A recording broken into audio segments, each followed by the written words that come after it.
protection target nearby. I'll guide you to the location.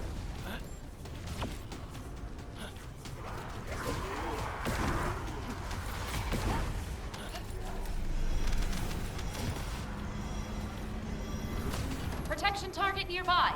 Confirm the location.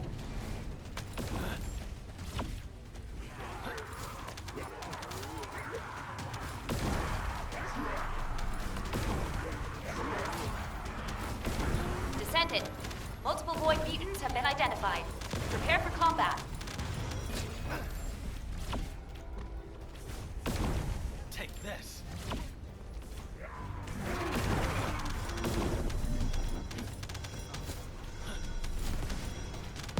Descendant, there's a tactical objective that requires protection. Please confirm.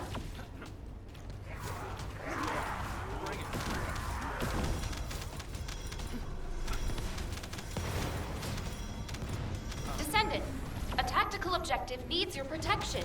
Please respond.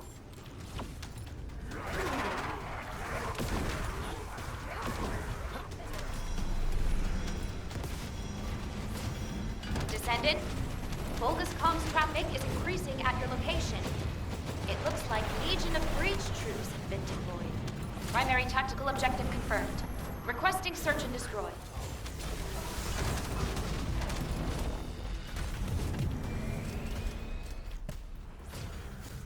Hey guys, how we doing? Alright, as from the intro, you can see that Yujin is really good for AX power converter. Like one of the best, if not the second best in my opinion. Normally when I run this mission in public, I see a lot of people using Inez. She's obviously the best option, her range and her damage is unmatched to other Descendants, but she can be so boring to play. I don't think people understand how good Yujin is for AX power converter, which is why I wanted to make this video. He's almost as fast as Inez, and in some cases even faster than her. Not to mention his kit is one of the best in the game. Like, for example, his fourth ability can provide a 60% elemental damage strip for teammates. He can reach max cooldown and crit rate with ease. He can even give himself a 25% fire rate buff and a 55% additive skill power buff just by using one ability. But like the title says, I'm going to show you how you can play Yujin effectively for AX power converter and pretty much get 1 minute 30 clear time solo or under a minute with a squad.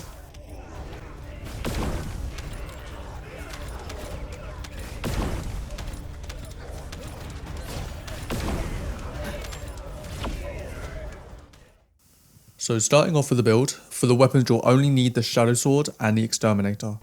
The Shadow Sword will be your main source of movement, allowing you to one-shot the ships in a single special attack, and the Exterminator will be used mostly for the final stage before the commander spawns. For the Shadow, we're obviously going to be building into Toxic and Multi-Hit. Nothing too crazy as to when it comes to the modules. You can switch Toxic Conductor out for something like Armored Tank, but personally I prefer the damage. For the Exterminator, we're going to build for Fire Element and Crit. When it comes to the weapon core, you can switch out one of the fire rate cores if you want more damage. As with Yujin's third ability, we can make this thing into a full auto. As for the modules, we have the basic crit mods and explosive attack mods. The most important part is that you have any kind of ammo conversion mod. This will allow you to keep infinite special ammo. I also like to use Descendant roll. This will also make it so I never have to reload. Moving to the Descendant modules, we'll be again building into crit with only 3 crit mods being needed. Focus on attribute will help us reach max cooldown cap. Potent Collector will help keep Yujin's passive ability at level 3 nearly all the time. And Maximize Conservation will help even more, keeping his custom resource maxed out. We only need one range mod because Yujin's third ability provides a 30% additive range boost. The rest of the range will come from the arcade tuning. And for the Ancestor mod, anything that has 90% crit damage or higher, having cost on this also works incredibly well. The Snowy Sled Dog will be our fellow of choice, having the extra MP is nice. As for the Inversion Reinforcement, it doesn't really matter too much what you pick, but I do recommend anything along the top and the bottom left node, which will allow us to deal more damage with the sword. The React is simple, singular and non-attribute. The only sub-roll you need is crit damage. The second sub-roll can literally be anything. For the components, you need a full set of bravery. Using anything else will drastically slow the completion time of the mission, and of course the cause for them all being HP and defense. Finally, for the arcade tuning, just a regular crit tree with a little extra HP. With the HP, it provides about 1114 more, which is nice for survivability, but not necessary. If you don't want the HP, I recommend either damage or duration. The mutant cell will be defense neutralization. This will make it so we can reach the 60% elemental damage strip when we use our fourth ability.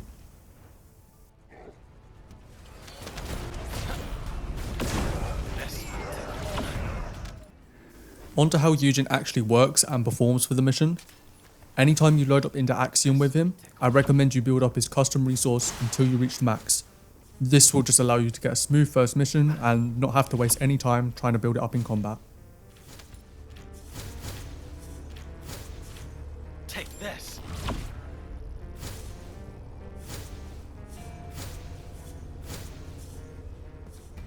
Quick side note, anytime you decide to restart the mission through mission results, you lose all your custom resource and have to try build it all back up again. Instead, go back to the mission detail area and restart it from there. Same goes if you try to quick travel to a different locations, you'll need to build it all back up again.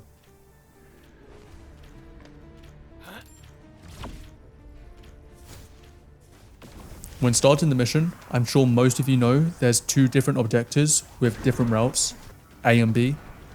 A is usually the slower objective due to spawns being so spread wide, whereas B is the complete opposite, and objectives with B can result in really fast clears. Starting off with A, I'll show you the best placements for your abilities. You'll start by activating your third ability to receive your buffs. This will be something you want to keep active all the time. You're going to place your second ability on the right end of the horseshoe. I like to call it a horseshoe because it looks like one from above. If you look to the opposite corner, this is where we're going to place our fourth ability. Try aim for the surface of it, as it will spawn kill them more effectively. Come down to the middle and place your second ability again. And then from this point, we are just going to spam our fourth ability as much as possible. Personally, I think the best way is to move to the opposite wall and use your fourth there. Come back to the opposite wall once more, use your fourth. And finally, use your fourth one more time against the back end of this wall. If the ship's still there, we can just take it down with the Shadow Sword, and that should be the objective complete. There's a tactical objective that requires protection in the current operation zone. Please respond.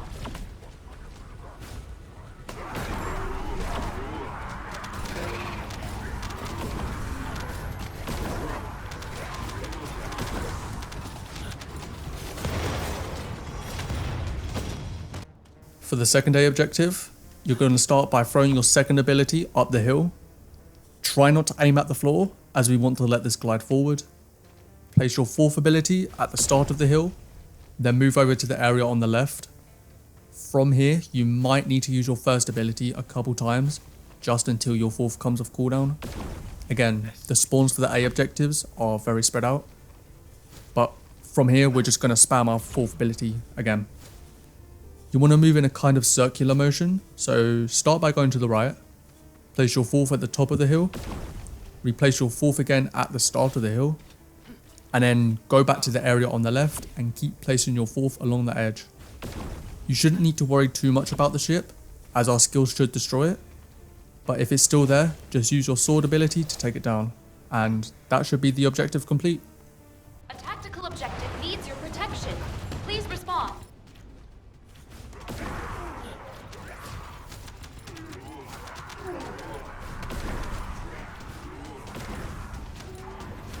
Descendant. Multiple void mutants have been identified. Prepare for combat. Moving over to B, the objectives get a lot more quick and simple because the spawns are so close together. Start by throwing your fourth ability at the top of the pipe, turn around and throw your second ability at the wall.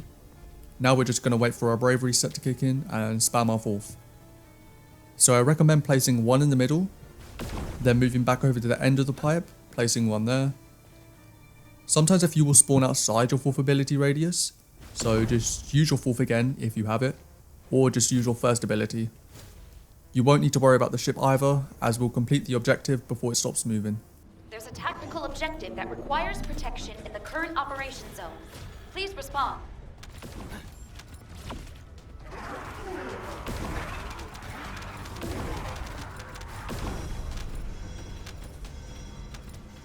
For the second B objective, we're going to start by using our fourth against the end of this wall. For our second ability, at the wall adjacent to it. And once again, we're just going to spam our fourth. For the best results, I recommend that you use your fourth ability against the wall we threw our second at. Move to the left a little, place one in between the two walls on the floor, then move to the far left and finish off by placing one there. Like the first objective, you won't need to worry about the ship, as our skills should destroy it, or we'll complete the objective before it stops moving. Confirm the location.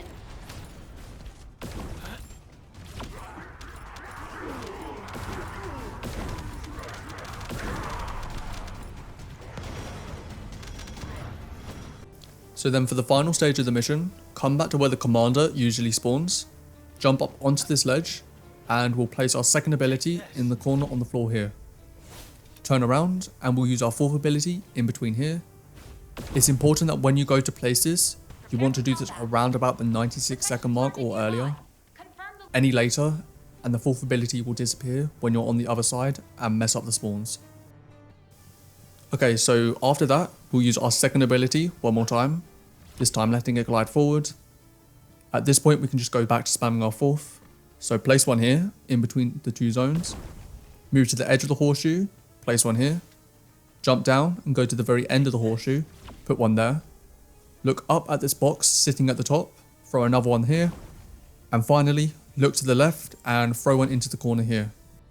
At this point, the objective should be complete. If not, just destroy one of the ships and that should be it.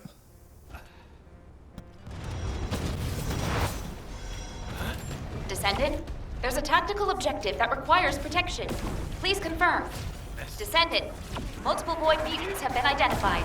Prepare for combat.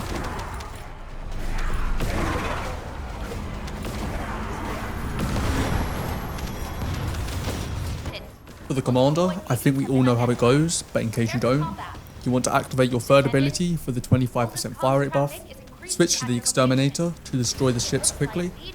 Then after the ships are gone, you're going to use your shadow sword ability on the commander. It doesn't get much simpler than that.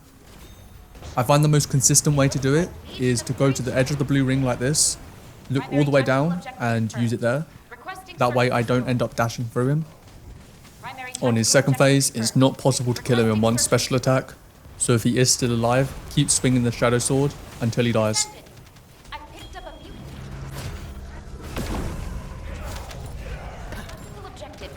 When it comes to running Yujin in a squad, you should play the same way as you do solo, except for the A objectives and the final objective. For the A objectives, you want to lock down one side and let your teammates do the rest. You can see that with the first A objective, I'm just placing my fourth ability on the left side only, while Inez does the rest. That's not to say he can't compete with Inez, because when it comes to the B objectives, he's quite the opposite. You can see that when the B objective does come up, he does the majority of the damage, and with perfect placements, he can clear even faster than Inez. I'll guide you to the location.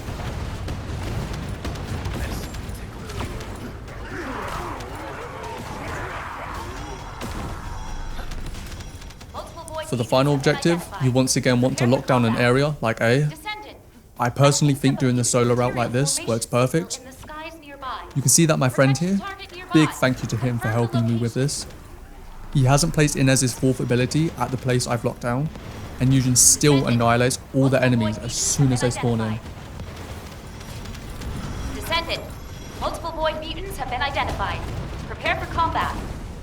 Descendant, a tactical objective needs your protection. Please respond.